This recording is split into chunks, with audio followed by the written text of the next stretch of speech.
Nó thì em chụp đi được. Mai sao mà nó có thể ra này tụi cái anh nó chụp hay là gì cái cứ ra chụp cái sao mà. Ado aku ini election na season aja raga lagi bakar tu minggu tu share tahu je si patro. Angga mami na tahu ringam tu aku ini tahu deh. Loire, very simple. Itu pamuri.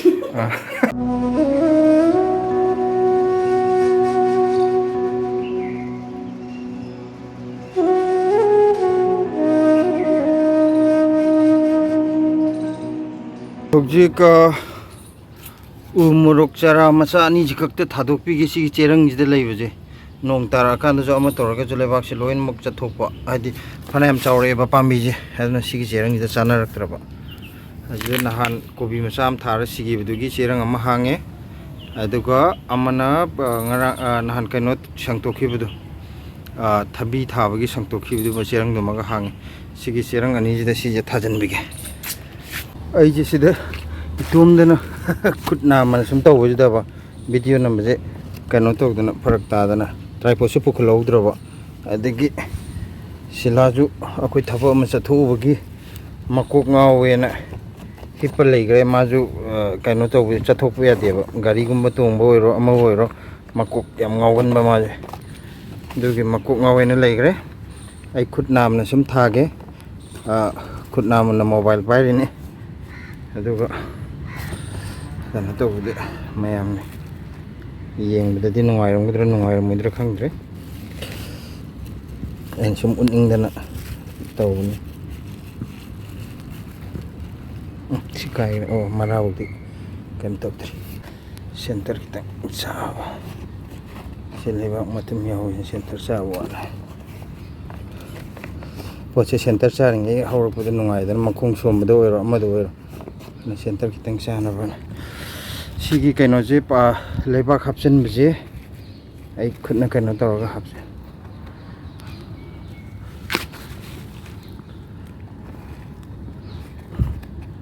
umorok se saw di khoi si umorok ke su sa bai gan tok dum sa dra ban dur ju yamna pom jaba mana palaga lebedo yamna phajaba adagi mahi panbu paladi khoina chajadra ga ju sidhe leminari ba mayam ida dum pija bi aidana amada boiro ke mar mapang lei ba mayam thangna chana ba mayam am je hogiti leire kogi channel massage ma hangwadagi du mayam da dum chamina ba yai are ba ana phajana pan badu adagi amuk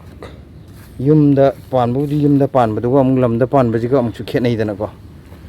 haidi ising sit khetnaba mafam daga pan bajina top top magi nungai bam ju fawe adugi sum thari bhai dani ado I keno je khut se nam khakna sum tau je yadre si khut ani changdana amta pajana amta sem gi ge aduga loiraga amu ulak pucherke singa sidi akhoi lai khoiramba thoge lai khoiramba krishna germany na ko lai khoiramba chatke ubrengo hi sida hojik mama tholok pangai re blessing ge ibani hana thoklaga le mama je thokle uncle ki de chang re mama sam ro da se thlai khoram chatni na si harau na loire si koi gi sida le riba an ji de gi lapoi kitang lo jira ne yengine koi lai katna baje hairuk se khara khaktani laura ije koi inak nak pani da khoi si thopam ji ge kitang kaino tawraga thokla ka leire sida leirabani mandir ji thoi gi ju khungup sem gi sida de piram ge tawne ado ngan mandana hangamdre sida asida ding asidi hayam yole da mayam chang ong ge leire pong na piri jala kari gino na ga di samai na omjan da sida blessing ko mama gala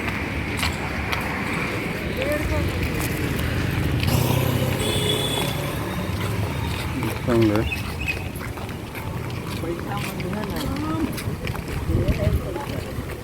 gari lai to sigi mandir ji ne koi manak le mandir ne ya ne din si ne mandir ni me am lak na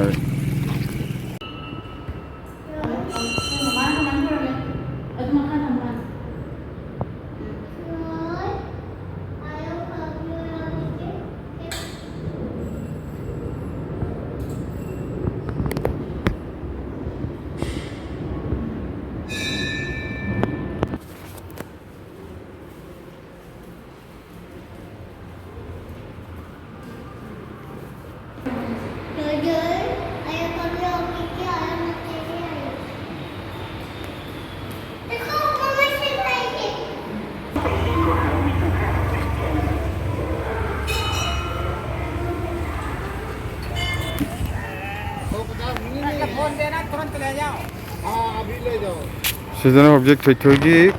khongu potpa mi do lae adugi khongu potpa ngai ni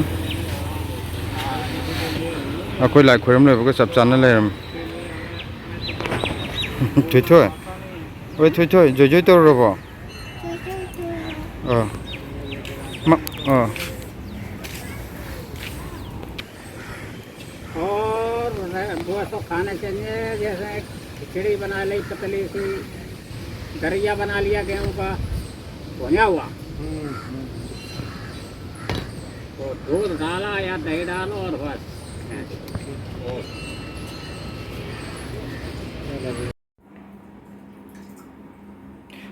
अदो कुइना लेरगा साउजिना महाउजी तोंगा लेरम nang din ti isaning mo ne ba अदो इन ची चारोय बा महाउ तोंगान ना खंगदे ओइना ले Sarni nuti sar ga saning ak tan na nga ki de so fu de na tra खीबे दि सुंकी खी दong wan de enga yam bang ke kai na de am so pi do mai sam ne mana kotha zarani duga ingonda chopa haibidi ka kai ku za da chopa ka jambo is mana ga ko nga thong nu sine ai la tringe za ku khom nga za thok lu le ma ba na te nang gi tung de nang na acha po ja le ba khaw de po jam da wa ne ko gi islam de le ko kam ko ma le amu ba bek to Right, na hai. na te si photo ji yang post ta u ye nang na kan nam de na khaw du ya le na kan nang le be Mang sa ponte ni akoi di da si akoi khaw do video de yang post ta na u wai tar ano ba po sei leiraga thambado akoi ju hai adu bu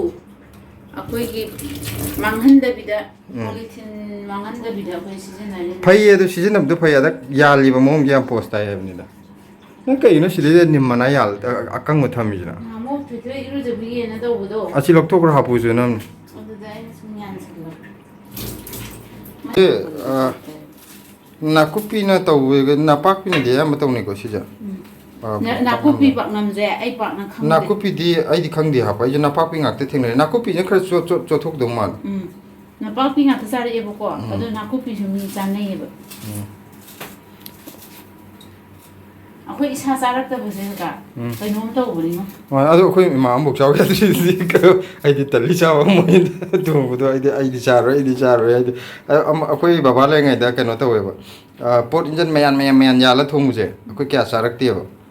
adna asum pi ngai di sarak tra ni na habit lai te da ai ton da lai ra kan da ne ba si simla da lai ra delhi da lai ra kan da ne ba ai na muk mix tok ton pak song thong ni je khadi kobi thong jo alu hap chani gajar hap chani hawai thrak ai pang chong yum da na hawai thrak ka kobi ga thong alu ga thong ga ju gajar ka kai de hap te da na ai di are re pang ha pe ba adu da na mix thong bu do ai mushroom ga mo hap chan be haw khale thola ni mushroom ama packet masam ango myam thok bu hawik ship matam khar wat pa mai season na chan ko ire ko ja da ba thok ti thok ta na dekna season ai ai da report ko di ma se aduna lai na ni da de lai ko ma ni sa ti lai ado akoina election na season ajaraga lai ba khara do mi gon ja share tori je si phatro hai ye adi jora tor mangan do shor pudi aina election na season araga ai to na kaino to be mota lai mi atopa ga share to mi na na rei ba chamin na na ha sine na pa me ba kom da lai ra bane na dress khangde ama khangde hai phai se adi kai de be san na ba akoi di akoi lai jari ba khara sina ya na ba tau dra su ya bam tham da di tau de ha ba da ai na ha anga mi na tawring am da ba koi nang tawdre loire very simple hekta pamure si oi bi na tro mayam na nung sibiri je yam simple oina lai na ado si oiram dra ga di mayam nung sigidra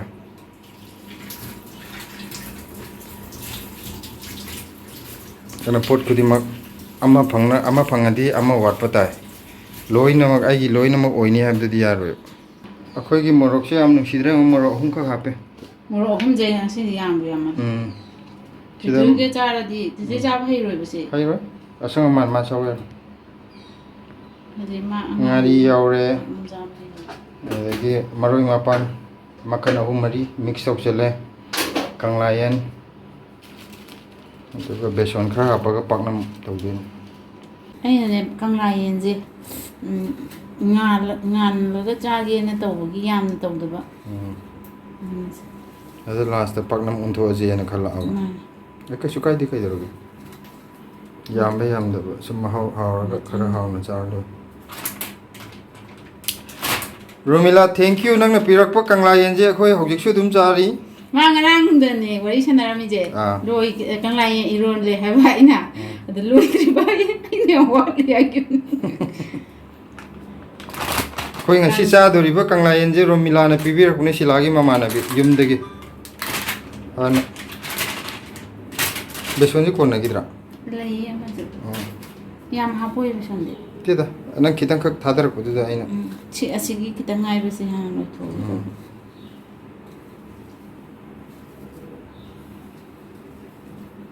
ꯀꯪꯂꯥ ꯌꯦꯟꯒꯨꯝꯕ ꯄꯥꯛꯅꯝꯁꯦ ꯕꯦꯁꯣꯟ ꯌꯥꯝ ꯍꯥꯞꯅꯗꯦ ꯍꯥꯏ ꯑꯩꯈꯣꯏꯅꯁꯨ ꯆꯥꯔꯛꯄꯗ ꯑꯩꯅ ꯇꯧꯕꯗ ꯏꯊꯥ ꯊꯥꯖꯗꯦꯅꯦ ꯑꯗꯣ ꯍꯥꯎꯅꯗꯤ ꯑꯗꯨꯝ ꯄꯨꯊꯣꯔꯛꯑꯝꯒꯅꯤ ꯑꯩꯅ ꯇꯧꯕ ꯊꯕꯛꯁꯦ ꯍꯥꯎꯋꯦ ꯑꯃꯣꯟ ꯆꯥꯅꯤꯡꯗꯕꯩ ꯋꯥꯅꯤ ꯆꯥꯕ ꯌꯥꯔꯣꯏꯀꯣ ꯅꯪ ꯑꯁꯦꯡꯕ ꯁꯤꯃꯗꯤ ꯍꯥꯏꯒꯦ ꯆꯥꯕ ꯌꯥꯔꯣꯏ ꯑꯩꯅ ꯆꯥꯕꯗꯁꯨ ꯂꯦꯝꯒꯗꯕ ꯄꯣꯠ ꯉꯥꯛꯇꯅꯦ ꯑꯩꯗꯤ ꯆꯥꯕꯗ ꯌꯥꯝ ꯆꯥꯕ ꯍꯩꯇꯦ ꯑꯗꯣ ꯍꯨꯟꯗꯣꯛꯈꯤꯅꯤ ꯅꯪ ꯆꯥꯕ ꯌꯥꯔꯣꯏ ꯉꯝꯁꯤꯟꯕ ꯌꯥꯔꯣꯏ ꯀꯩꯅꯣ ꯍꯥꯏꯁꯦ ꯄꯣꯠ ꯆꯩ ꯑꯝꯇ ꯉꯁꯤꯗꯒꯤ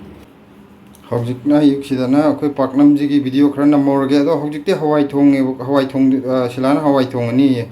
ꯍꯋꯥꯏ ꯊꯣꯡꯕꯒ ꯄꯥꯛꯅꯝꯒ ꯆꯥꯕꯗꯨꯗꯤ ꯎꯠꯂꯔꯣꯏꯒꯦ ꯆꯥꯕꯒꯤ ꯃꯇꯥꯡꯗꯨꯗꯤ ꯑꯃꯨꯛ ꯍꯣꯔꯦꯟ ꯀꯦꯡꯉꯣꯏ ꯍꯦꯛꯀꯅꯤ ꯀꯦꯡꯉꯣꯏ ꯍꯦꯛꯄꯗꯨꯒꯤ ꯃꯇꯥꯡꯗꯣ ꯑꯃꯨꯛ ꯍꯥꯞꯆꯔꯛꯀꯦ ꯈꯔ ꯍꯥꯏꯗꯤ ꯌꯨꯝꯒꯤ ꯑꯣꯏꯕ ꯄꯣꯠ ꯈꯔ ꯏꯁꯄꯦꯁꯦꯜ ꯑꯣꯏꯕꯁꯦ ꯁꯤꯁꯤ ꯑꯣꯏꯅ ꯈꯜꯂ ꯈꯜꯂ ꯍꯥꯞꯄꯛꯀꯦꯕ ꯍꯋꯥꯏ ꯊꯣꯡꯕꯒ ꯆꯥꯕꯗꯨꯗꯤ ꯌꯥꯝ ꯀꯣꯃꯟ ꯑꯣꯏꯅ ꯅꯨꯡꯇꯤꯒꯤ ꯃꯌꯥꯡ ꯂꯩꯕꯥꯛꯁꯤꯗꯗꯤ ꯃꯌꯥꯡ ꯂꯩꯕꯥꯛ ꯍꯥꯏꯔꯗꯤ ꯑꯃꯨꯛ ꯃꯌꯥꯡ ꯍꯥꯏꯔꯅꯤ ꯌꯨꯇ꯭ꯌꯨꯕ ꯁꯦꯝꯕꯁꯤꯡꯁꯤꯁꯨ ꯋꯥꯔꯝꯒꯅꯤ ꯍꯥꯏꯗꯤ ꯋꯥꯍꯩ ꯋꯥꯇꯥꯁꯦ ꯌꯨꯝꯗꯗꯤ ꯀꯩꯁꯨ ꯏꯆꯝ ꯆꯝꯅ ꯉꯥꯡꯅꯕꯗꯣ ꯁꯤꯗꯗꯤ ꯌꯥꯔꯛꯇꯕꯒꯤ ꯈꯜꯂ ꯈꯜꯂ ꯉꯥꯡꯕꯗ ꯀꯅꯥꯒꯨꯝꯕ ꯑꯃꯅ ꯁꯖꯦꯁꯟ ꯌꯥꯝ ꯐꯖꯅ ꯄꯤꯔꯛꯄꯁꯨ ꯌꯥꯎꯋꯦꯀꯣ ꯀꯅꯥꯒꯨꯝꯕ ꯑꯃꯗꯤ ꯊꯑꯣꯏꯅ ꯑꯁꯣꯏꯕ ꯊꯤꯕꯁꯨ ꯌꯥꯎꯋꯦꯕ ꯁꯤ ꯍꯥꯏꯕ ꯌꯥꯔꯦꯅ ꯑꯗꯨ ꯃꯣꯏ ꯃꯁꯥꯃꯛ ꯍꯥꯏꯗ꯭ꯔꯕꯗꯤ ꯃꯣꯏꯁꯦ ꯑꯗꯨꯝ ꯍꯥꯏꯔꯝꯗꯣꯏꯅꯦꯕ ꯇꯧꯁꯤ ꯇꯥꯔꯦ ꯁꯤꯅ ꯈꯔ ꯌꯥꯏꯕꯒꯤ ꯃꯑꯣꯡꯗ ꯍꯥ ꯑꯣꯏꯁꯟꯅꯕ ꯍꯥꯏꯇꯥꯔꯦ ꯃꯁꯛꯇꯤ ꯐꯖꯔꯦ ꯃꯅꯝꯗꯤ ꯐꯖꯅ ꯅꯨꯡꯁꯤꯔꯦ ꯍꯣꯔꯦꯟ ꯃꯍꯥꯎꯗꯤ ꯆꯥꯔꯒ ꯑꯣꯏ ꯈꯪꯒꯅꯤ ꯅꯨꯡꯁꯤꯔꯦ ꯃꯅꯝꯗꯤ ꯁꯤꯗꯩꯗꯅ ꯑꯩꯈꯣꯏ ꯍꯋꯥꯏ ꯂꯩꯔꯦ ꯑꯗꯒꯤ ꯈꯥꯏꯗꯣꯛꯄꯤꯔꯒꯦ ꯍꯣꯔꯦꯟ ꯀꯩꯅꯣ ꯇꯧꯕꯩꯗꯨꯗ ꯁꯤꯒꯤ ꯁꯤꯗꯩꯗ ꯉꯥꯏꯍꯥꯛ ꯌꯥꯏꯕ ꯍꯥꯏꯒꯗ꯭ꯔꯥ ꯁꯤ ꯂꯣꯏꯔꯀꯥꯟꯗ ꯍꯥꯡꯇꯣꯔꯛꯄꯗꯣ ꯑꯗꯨꯗ ꯑꯣꯏꯅ ꯎꯠꯆꯔꯛꯑꯒꯦ ꯀꯛꯄꯒꯥꯗꯣ ꯑꯝꯇ ꯍꯥꯞ ꯌꯥꯔꯝꯗꯧ ꯃꯥꯟꯗ꯭ꯔꯦ